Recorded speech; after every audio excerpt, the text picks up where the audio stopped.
At dahil po nga sa mga ganyan, mga kababayan, eto na. Bumabaha na po ng disbarment case para po sa pangalawang Pangulo, mga bossing. Unahin natin ito, na dahilan dyan. Ha? Magandang gabi, Benedict. Kailan ba natanggap ng SC ang complaint at ano ang nakasaad na dahilan dyan? Bakit gustong ipatanggal sa pagkaabogado si VP Sara?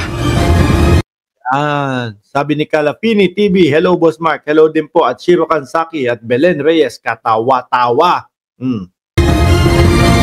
Magandang gabi, June. Naka-date itong letter ng October 24 at ngayong buwan ng Nobyembre lamang ito nakarating. October 24. October 24. So may isang buwan na, mga kababayan. Siguro kaya sila nagkakaganito. Kaya ang vice-presidente natin nagwawala na ho, mga kababayan. Kasi meron na silang nalaman na nagpapadisbar sa kanya pa lang. Bago pa lang ho. Ito ay ugat po, mga bossing, malamang doon sa ginawa niyang press conference. No? Pakinggan natin. Sa Korte Suprema mula sa anonymous complainant at wala pa nga tayong detalye sa ngayon kung ito nga ay nairapol na. Kinumpirma ng Supreme Court na may natanggap silang disbarment complaint laban kay Vice President Sara Duterte. Base ito sa nasabi ng ikalawang Pangulo na ipahuhukay niya ang labi ni dating Presidente Ferdinand Marcos Sr. mula sa libingan ng mga bayani. Kung yun pala ang unang disbarment na kaso, no? Na ipinal kay Vice Presidente. Sabi niya kasi doon, no? Gusto nyo ipahukay, para kung gustong pahukayin, no? Yung labi ng dating presidente, tapos itapon sa West Philippine Sea. Alam nyo mga bossing, yung mga kakamping, yung mga tinatawag natin dilawan dati, sila po yung mga nangunguna, no? At tumututol na ayaw pong ipalibing si dating Pangulong Marcos Sr. sa libingan ng mga bayani. Pero pagkatapos mga kababayan, tumahimik na po sila. No? Iginalang na po nila. Nandiyan na wala na tayong magagawa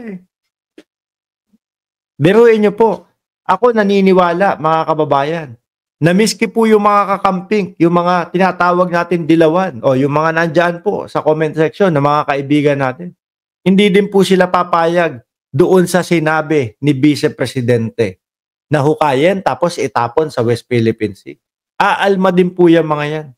Bakit ho? Respeto na lang doon sa yumao. Di ba? Respeto na lang doon sa yumao. Saan ito pinayagang mailibing ng kanyang ama na si dating Pangulong Rodrigo Duterte.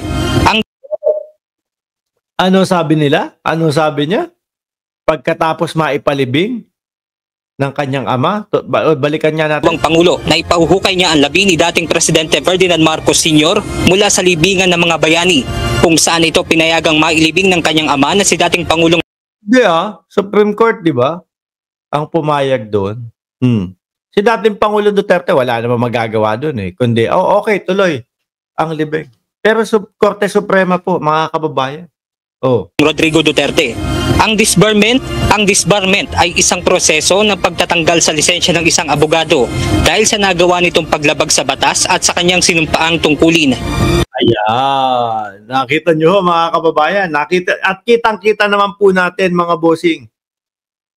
Grave threat nga yung pwedeng ikaso sa kanya doon sa mga sinabi niya, doon sa mga balak niyang ipagawa, mga kababayan, sa ating Pangulo, kay Martin Romualdez at kay First Lady Lisa Marcos. Di ba? Ayon kay Supreme Court spokesperson Attorney Camille Ting, may nakabinbin pa ang disbarment case si VP Sara kaugnay sa pananakit nito sa isang sheriff noong mayor pa siya ng Davao City. Tagal na nun, di ba mga kababayan? Naku, patong-patong na. Diyos ko, sakit sa ulo nito. Malamang ho sa alamang mga kababayan, tapos meron pang isang nag-file ng disbarment case. Ngayong araw din ho, mga bossing. Mamaya itatapik natin yan.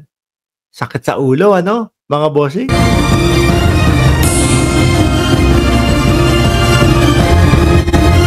Actually, there's a pending case on disbarment for the VP, which was filed a few years ago, back when she was still the mayor of Davao.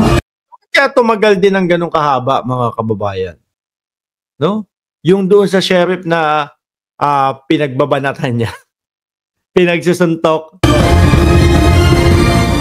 Ayon pa sa Korte Suprema, case-to-case basis at nakadepende sa desisyon ng Korte para maalis ang isang abogado.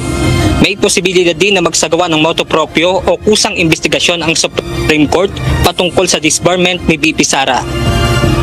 June sa ngayon ay wala pa nga ibinibigay na komento si Vice President Sara Duterte patungkol nga dito sa disbarment na ito. At yan muna. Ayan mga kababayan, dalawa pa lang po yan. Ano?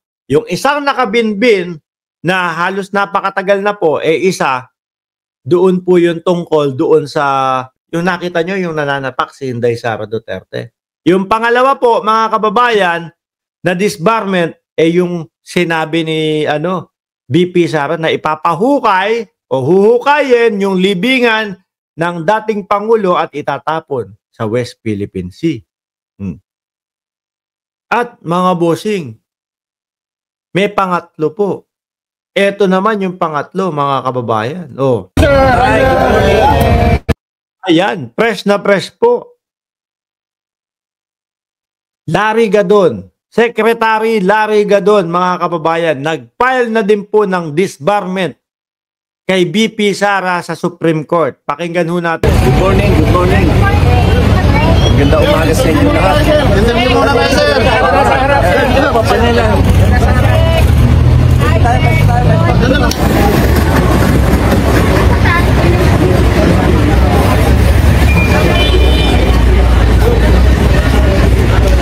Tapos sabay papakita na yan. Ito po ang resibo.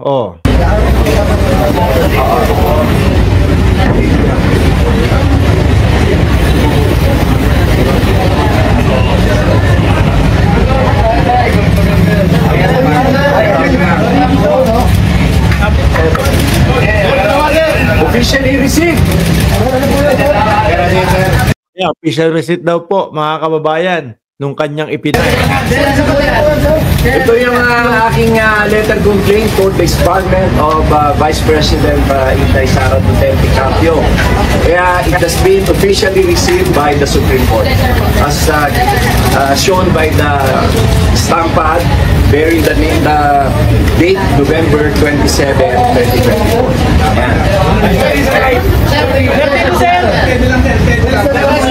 Grabe, ang daming iniisip ni VP Sara, no? Nandiyan yung confidential funds.